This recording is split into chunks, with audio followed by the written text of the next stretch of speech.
ஐவிஎஃப்ல உங்களோட எக்குக்கு பதில் வேற ஒருத்தரோட எக்கு வந்து மாற்றி வைக்கலாமா அப்படிங்கிற டவுட் உங்களுக்கு வந்திருக்கா? ஐ திங்க் எல்லாருமே இந்த ஃபியர் வச்சுருக்காங்க. ப்ளஸ் படத்துலேயும் அதை பற்றி நிறைய காமிக்கிறாங்க.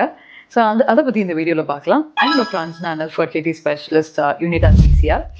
ஸோ இன் ஐவிஎஃப் ஒரு எம்ப்ரியோ வந்து கலெக்ட் பண்ணி வைக்கும்போது நிறைய ஐடென்டிஃபிகேஷன் டபுள் ஒரு ட்ரிபிள் டைம்ஸ் வந்து நம்ம பண்ணுவோம்.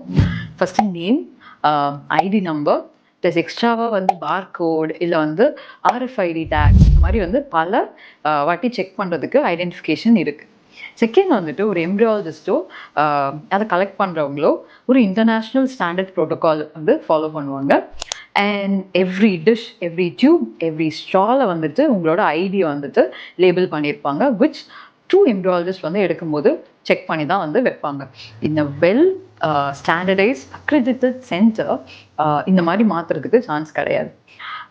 ஹேவிங் செட் தட், உங்கள் எம்ப்ரியோவுக்கு full digitalised camera, CCTV, digital system, supervisions எல்லாமே இருக்கும்.